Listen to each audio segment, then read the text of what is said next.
You're watching MIA, where we go behind the brand to see how successful women manage it all with actionable tips and tricks you can use to create the brand you want and the balance you crave. All right. Hi, I'm Ashley Tate, and it's MIA Friday, your spot to create the brand you want and the balance you crave. And each week, we'll be giving you savvy business advice from real successful women who are managing it all. So today I'd like to introduce you to Danielle Elderkin, and she's the owner of public relations agency known as Cover Story Communications.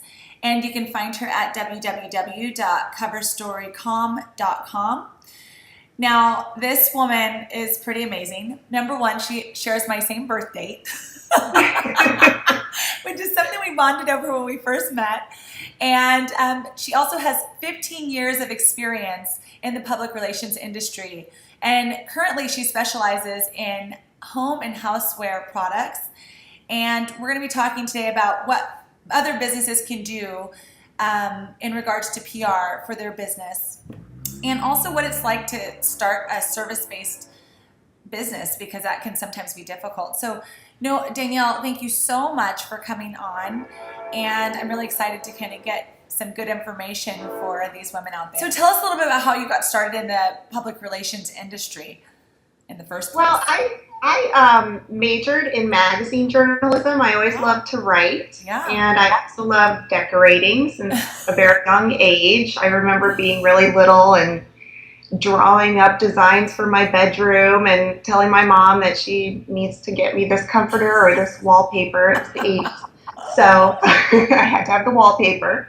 But so I was trying to figure out a way to combine the two that I loved. So I thought initially that I would want to be a writer for Elle Decor or House Beautiful or something like that. Oh, yeah. But I had some internships in PR and just loved it and loved the variety and loved that I could still write but also work with people, and every day's different. Yeah. I do things from events to writing speeches and doing press events and talking to people all day long. So, I just love it, and I love the products that I represent, and I've always kind of specialized in housewares.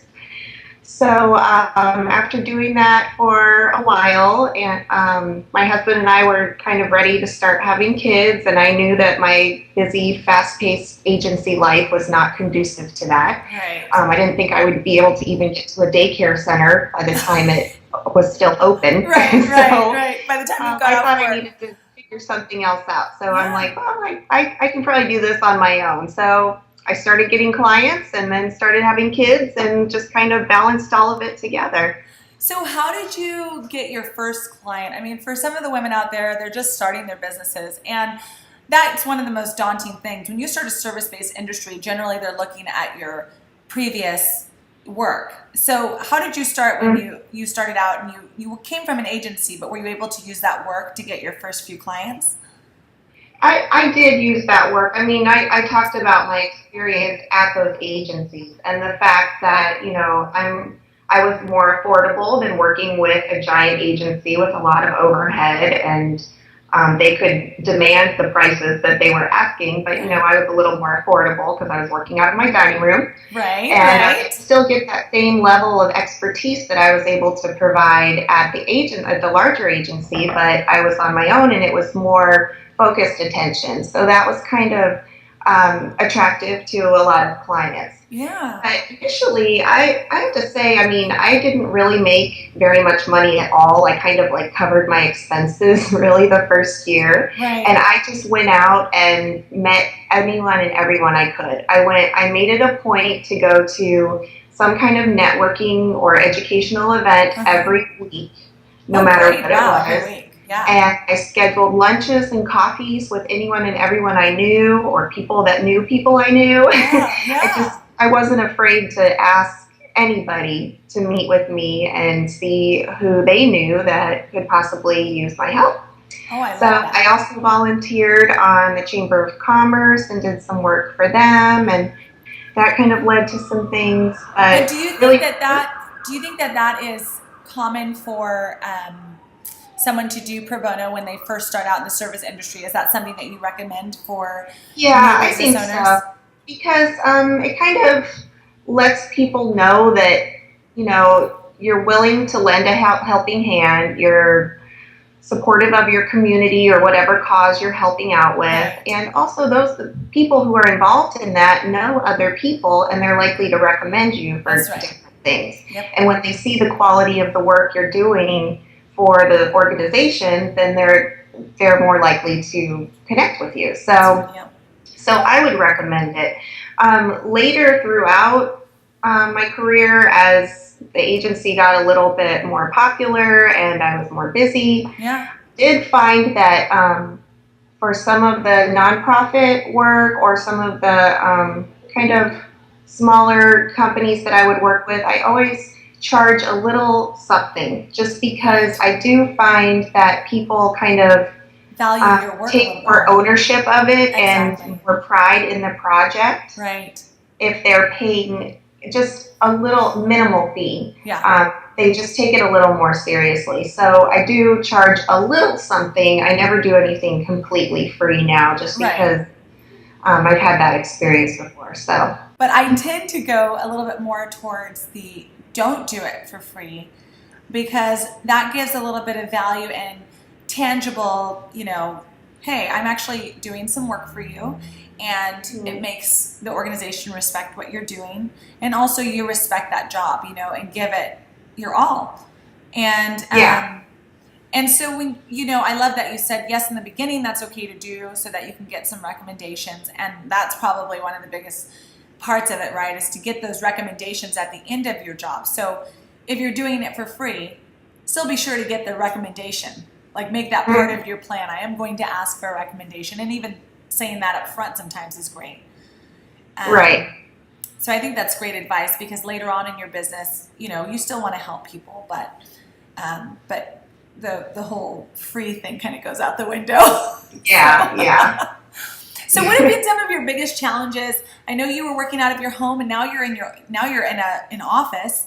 And what would you say are some of the nicest, I guess, or challenges and advantages to being in an office outside of your home? Because you have kids and you take them places. I mean, my kids are here with me sometimes. Really? That's awesome. So I have TV set up for them. They each have a little drawer with lots of fun office supplies and crayons and staplers and fun stuff like that. And then we have an iPad that they only are allowed to use at the office. So that keeps great. them. So in times when, my mom's coming to pick them up or something, but they're here for an hour or two, they kind of stay occupied. They keep quiet. Yeah. But I do find having an office now it allows me to focus more. There's not the laundry in the background or the dishes looking at me, and I can really just be here, be in a creative space that's really collaborative with the people who work with me, and it's just I'm finding that I'm more focused this way, and I really like it. And clients like coming here; they really do. I mean, I always used to go to them. And I find that now that they come to our office, it's more of a therapy session, and they're able to express some of their concerns about their work environment sometimes, and some of the challenges that they have. So it's a little more of an open, relaxed environment for them to come to, and they like being in a very creative space. And it's just been really good. It feels like home. I love it. I completely agree. After I had a proposal written on with one of my kids, I was done with working from home. Yeah. It became just too difficult. But so what are some of the tips and tricks that you would offer women who are starting businesses or currently have businesses from the PR side of things, if they have products or things that they want to get out? I know some of the things that you've mentioned before have been, get your product out in June if you want to get it into the magazines at Christmas. And I know it seems like such a long ways away, but a lot of people don't know that. Yeah, we actually just pulled our holiday gift guide. Oh, really? And I always shoot to start pitching June 1st. Yeah. Yeah. And we're actually heading to a media gift guide event in New York in a couple of weeks. Oh my gosh. Showing all of our fun housewares products. I love it.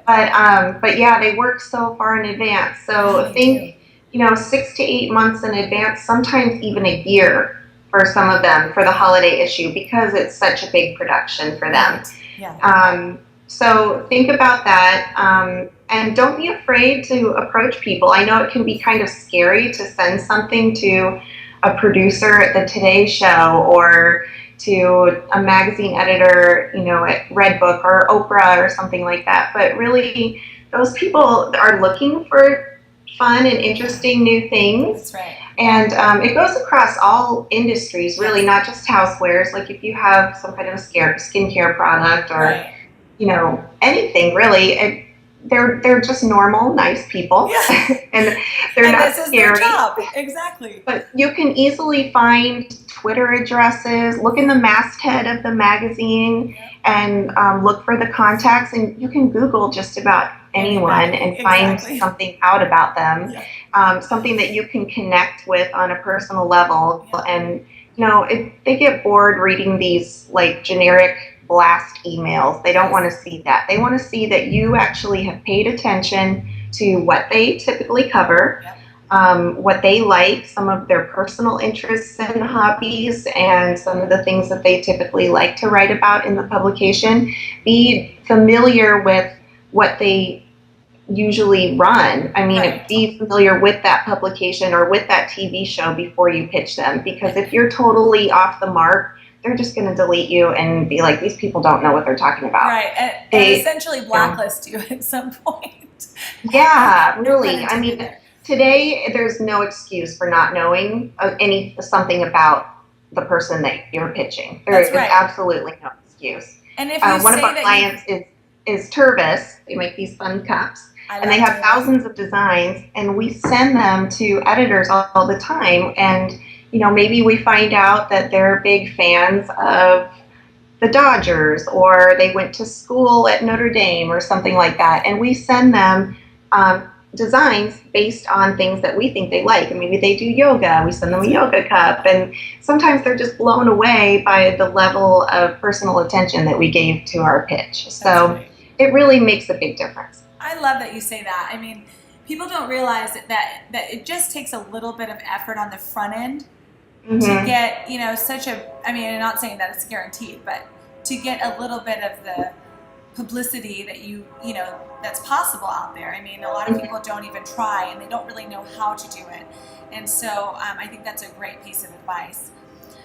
So one of the things that we developed for small businesses is a division of Cover Story called Cover Story DIY. Yes. You can find out about it at coverstorydiy.com. I love it. And we offer a whole package either for social media or for traditional media outreach. Yep. And we tell you everything you need to know. We give you all of the materials you would need to pitch somebody. Yep. We give you like script emails and phone conversations and talking points and contacts and all Twitter feeds and every way that you can contact the people.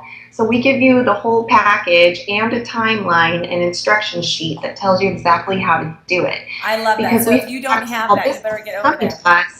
And they couldn't necessarily afford to have us do all the follow-up and all the pitching. Right. Came up with an easy little package to help small businesses out. I love it. I love it. So if you don't have that, you do need to get over to coverstory.com and pick up that package. Actually, it's Cover Story DIY. Is that correct? Yeah, we have two separate websites. Okay, Cover Story DIY, and you're also on Facebook, and so you can find Danielle on Facebook under Cover Story as well. And Danielle, I really am so excited that I got to bring you on and talk to you about your new project and talk to you about how PR can help other women in business. And I guess the last thing I want to leave everyone with is, what is your definition of managing it all? Oh gosh. Sometimes I don't feel like I do it all that well. None of us do. None of us feel like that. Being very organized. Don't be afraid to ask for help. Make the most use of your time. I try to That's avoid true. Facebook except for a couple of times a day because I get caught up in it and get distracted. But yeah, so just being focused, organized, and ask for help. And so with Uh-oh, Danielle? I'm here. Okay, you cut out just a little bit there. That's why I was trying to make sure that so I'll cut that last part out. But I just wanted to, you said something at the very end there. Be organized and manage your time. You stay off Facebook, and then you said one last thing. And don't be afraid to ask for help. Okay. All right. Well, I love that because you know what? Nobody manages it all well. You know, there's no perfect way to manage it all, and that's why I love highlighting all of these successful women who are doing it and just making things happen. And that's kind of the point, is just to make things happen, however it works best for you. So thank you so much, Danielle, for inspiring other women to get out there and ask for help and use PR to get their business running, and giving us just advice on what you know. We appreciate that. And don't forget to subscribe to the YouTube channel if you'd like to see more real successful women like Danielle. And you can find Danielle at www.coverstorycom.com. And I just want to make sure I get it right, so that's why I always go coverstorycom.com. People don't think I said it wrong. And if you'd like to continue the conversation, you can continue it on our blog at ashleytate.com, or you can sign up for the brand coach, where you'll get actionable to-do lists each week that will help you build the brand you want and the balance you crave. So thank you so much for watching.